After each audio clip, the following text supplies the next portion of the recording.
Hello, hello, my lovely angels. This is your girl Sim back with another episode of the Sim Squad. Hi. I have 4 Poison perfumes for you today. These have been in my collection for such a long time. I'll be very honest with you. From the beginning, these perfumes have been going on since my parents, or maybe even before that. No idea. The first one, especially, this is not the original bottle. I mean, it is an original, but not the original formulation. The cap used to be dark, I remember. Or was it like a pearly one, or it was something different. It was definitely not like this. And I remember my mom wearing it, my dad wearing it. It was considered very unisex, and I've been smelling it since then. And then came Hypnotic Poison, your Pure Poison, your sorry, this is a Pure Poison. That's the Poison Girl. There was Poison Girl Unexpected. There were so many different ones, right? Midnight Poison is something I wish I had, because that was one of my favorite perfumes, but I couldn't afford it back then, and then it got discontinued, so I don't have it. But yes, I would have loved to have that in my collection. Unfortunately, I don't. I'm still trying to source it. The thing is that in UAE, it is very difficult to actually get perfumes from abroad. I'll have to ask my nieces in the US to purchase it, or my in-laws who are in UK to purchase it from there, and then maybe try to get like the original. There are a lot of fakes on the market. Even in Dubai, I see like 100 ml bottles, full bottles packed, and I'm like, how? Anyways, let me not rant about me not having that one. If that was here, this would be the perfect Poison collection for me.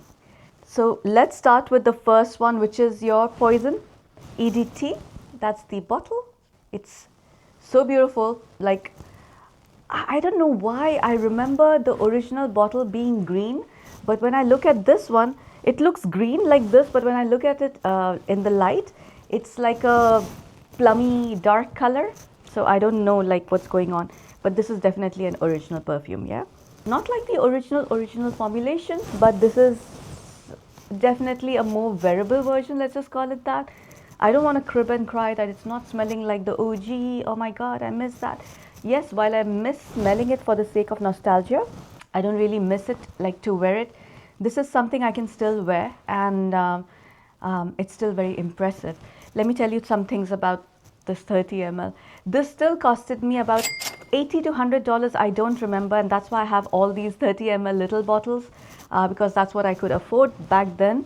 Maybe now if this finishes, I'll get 100 ml or a 50 ml at least. On Fragrantica, this has got 3.93, which is okay. It is like I guess 50-50. Some people love it, some people don't. The top notes, the notes are very, very complicated, guys. Just bear with it, right? Top notes: plum, wild berries, coriander, anise, Brazilian rosewood.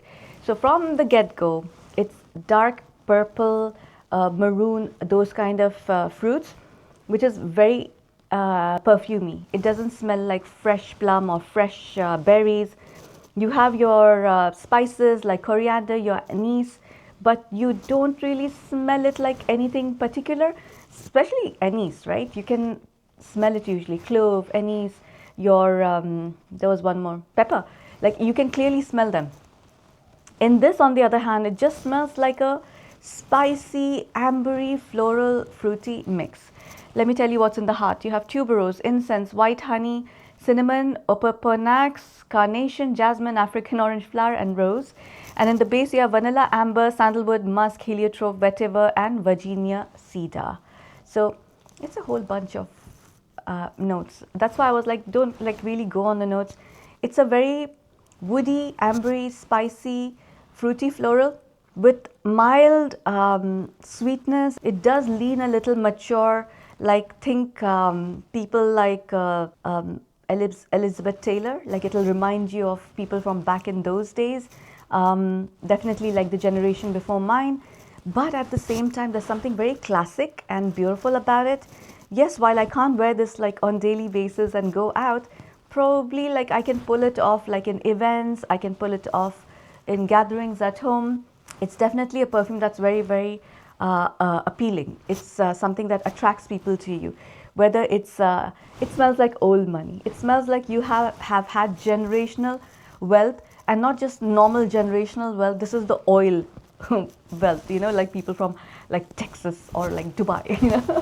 So yeah, it does smell like something which is old money, which is sophisticated. Some people who don't like to just remain quite luxury, this is like showing off luxury sort of a thing. So I do quite like it, and it's a very difficult perfume to express, because when I say fruity floral, like conventionally you would imagine a certain fruity floral. This is not that. This is very dark, very incensey, amber heavy, with like your little spices. You need to definitely try it before you buy it. For people who have used it and know this perfume, you know why you like it or you don't like it.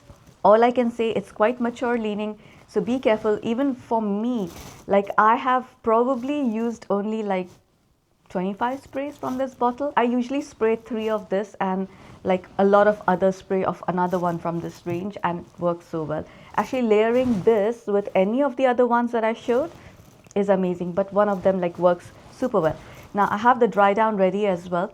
I told you guys that I'll keep one strip with the dry down ready, so I can tell you how it dries down. It's quite linear. After a certain while, the entire perfume becomes slightly powdery as well, and that's the whole vibe of this Poison range, right?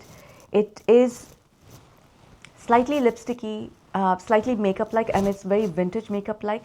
Think powderiness from that angle, and then you have your mature spicy ambers. Most of them have some element or the other of that. In this especially, it's very, very prominent. Middle Eastern counterparts, I don't have any. This is definitely unisex, like a guy can pull this off easy peasy. Woman, you will be like the boss woman, old money woman. I suppose you can wear this only during occasion wear, during events or in colder evenings. My rating for this is still a 10 out of 10. This will always be a 10 out of 10 for me. Maybe it's nostalgia. Maybe it is something I'm clinging on to, and I'm a Cancerian. I cling on to like memories and things associated with memories. So maybe this kind of reminds me of some childhood days that I used to be innocent and with my family and have no care in the world. I don't know. Maybe because of that, but it's surely a 10 out of 10.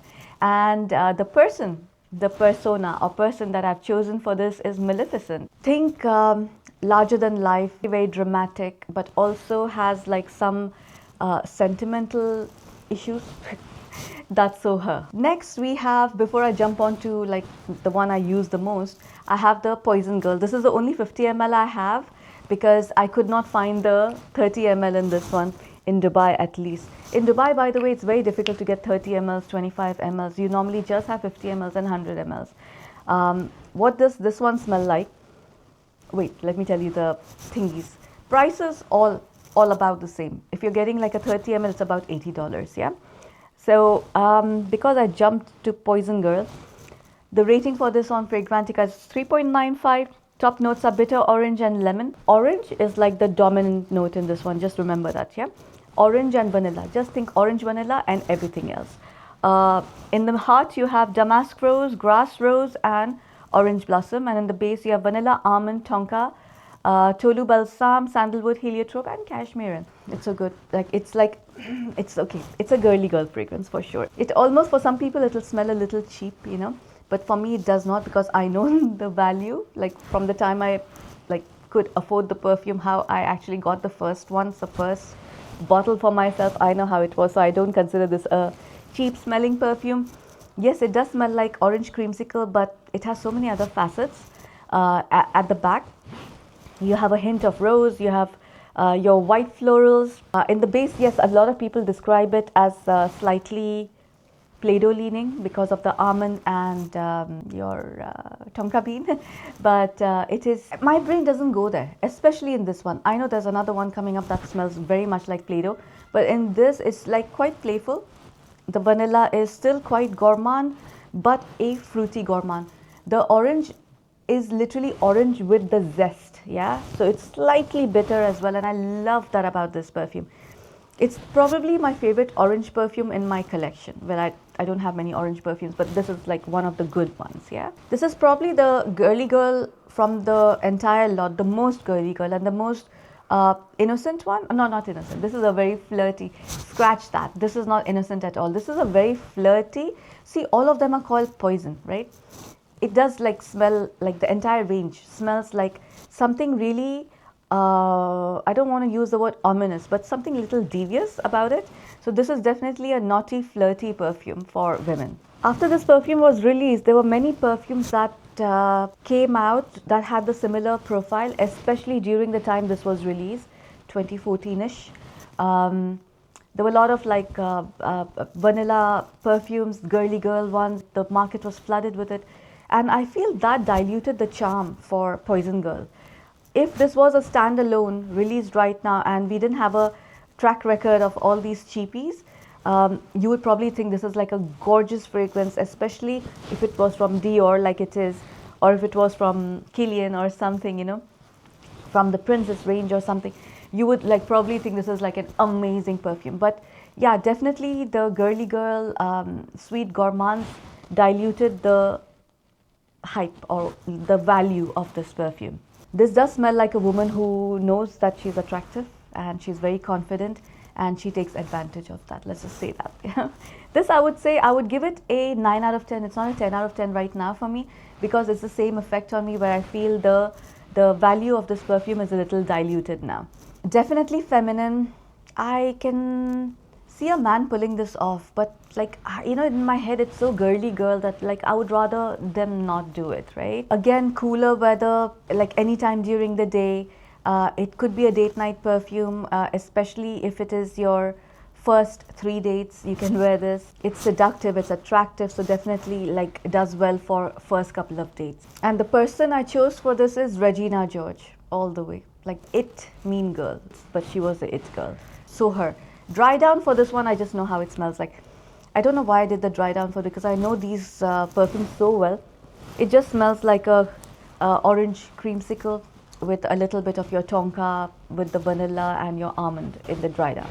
Now this next one is probably, no, it is my favorite from the collection. I still wear it a lot. This is my most used one. It's like halfway gone. That's your Poison, Hypnotic Poison, sorry. I will definitely get 100 ml for this one because I know this is something I cannot live without. I've been using this perfume on and off. I wear it to work, I wear it like when I have important meetings, I wear it like when I go out, I wear it when I'm with Ali, I wear it like anywhere and everywhere. I don't care that like it is a little sultry and seductive. It just smells very powerful and impressive to me. Let me tell you a few things about it first. On Fragrantica, this has got 4.1, which is probably from the entire lot, this got the highest score if I'm not mistaken. The top notes are coconut, plum and apricot. In the middle you have Brazilian rosewood, jasmine, tuberose, caraway, rose and lily of the valley.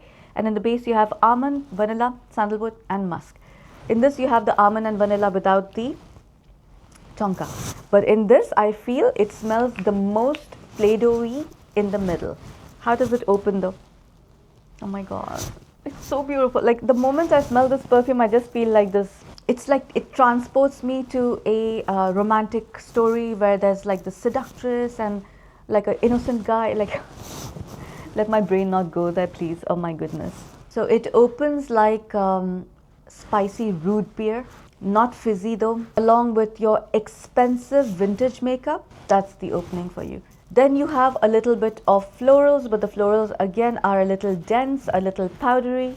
And then it starts drying down to your vanilla and your almond. Very super creamy sandalwood and musk base. This is like a creamy perfume. So you have your powderiness and your creaminess together, like hints of spices as well here and there. So beautiful. It's like exotic smelling.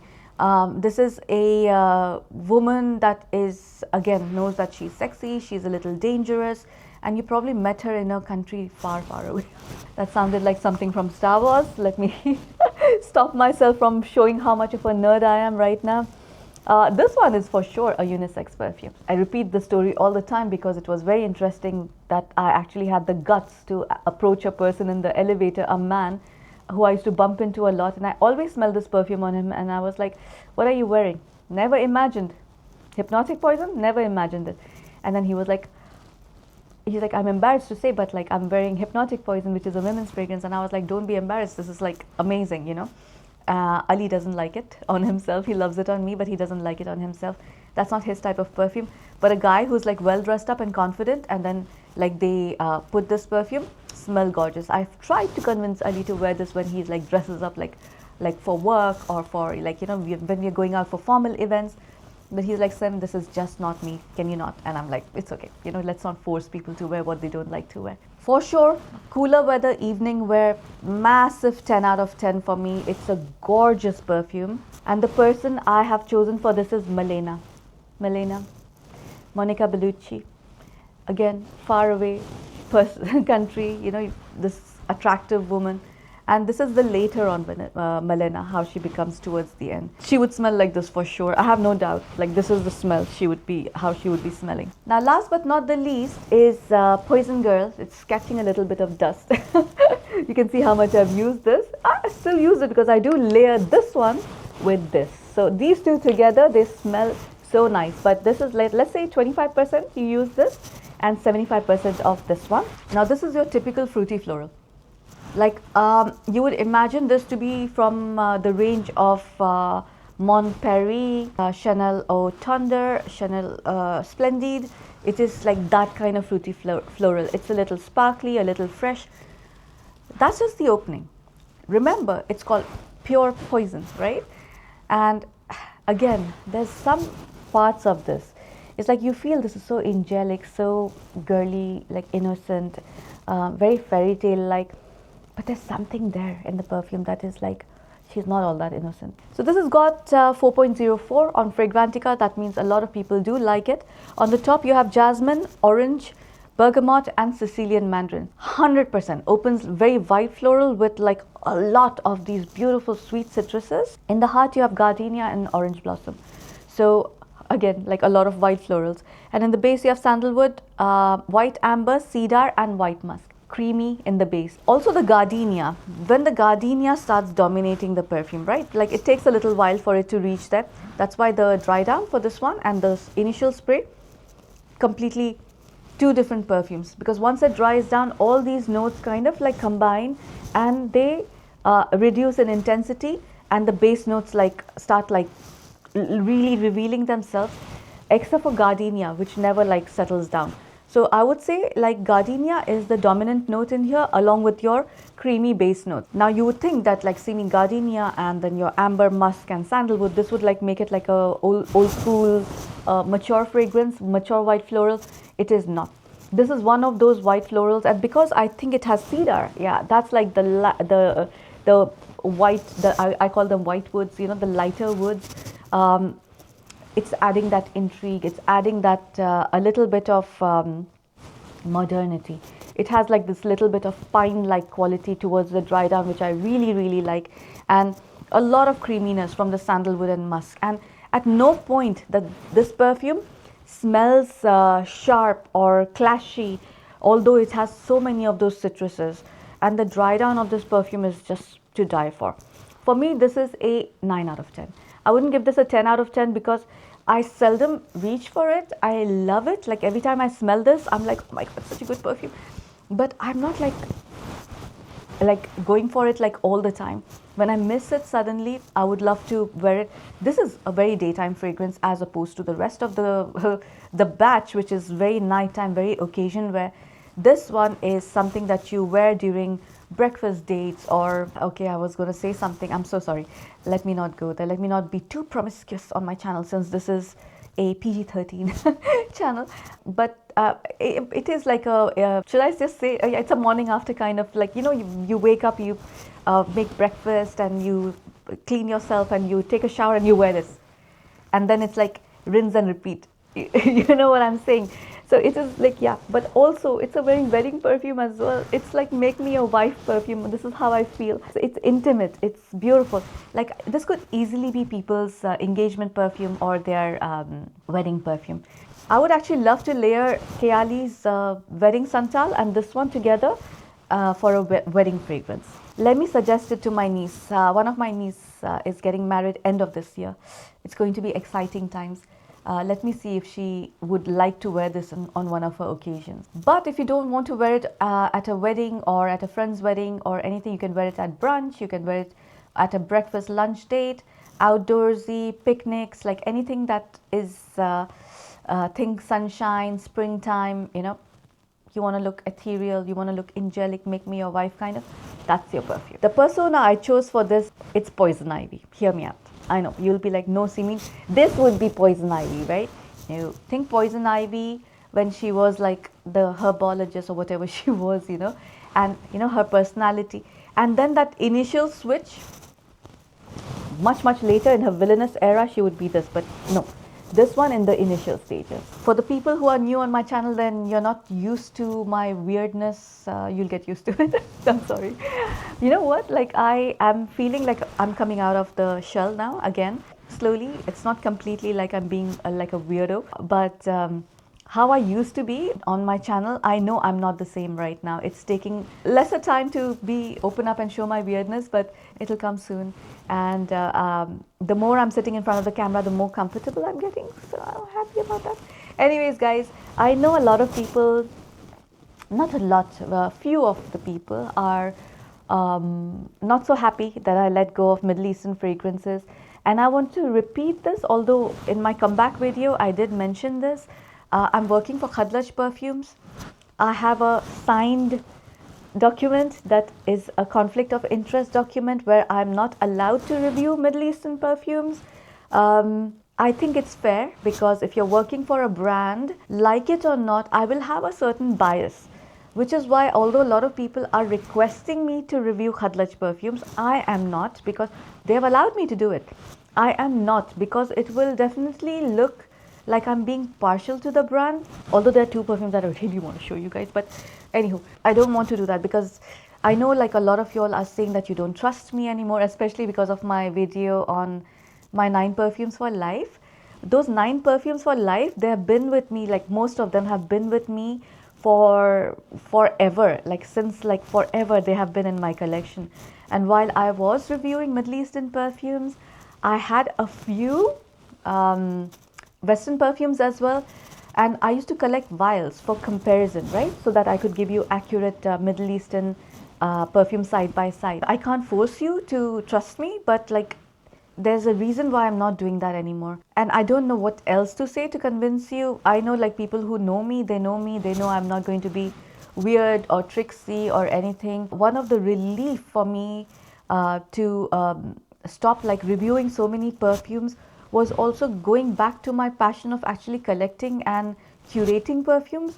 Even if someday I go back to reviewing Middle Eastern perfumes, it's not going to be like hounding everybody with like too many perfumes. It's going to be just the way I'm curating my Western perfumes right now. It's going to be the same way for Middle Eastern perfumes as well, hopefully in a future date, you know. So guys, please try to understand where I'm coming from. If your job is having a conflict of interest, and I'm not born with a silver spoon in my mouth or something, I don't come from generational wealth, I've struggled from ground up, I've built myself, and a job is necessity for me. So I have to have a job. I started my YouTube channel as a passion, and I am happy to sit here and actually review all these perfumes and do everything out of passion. Never in my entire YouTube career, this is so important for you to hear, I've never made above $1,000 a month.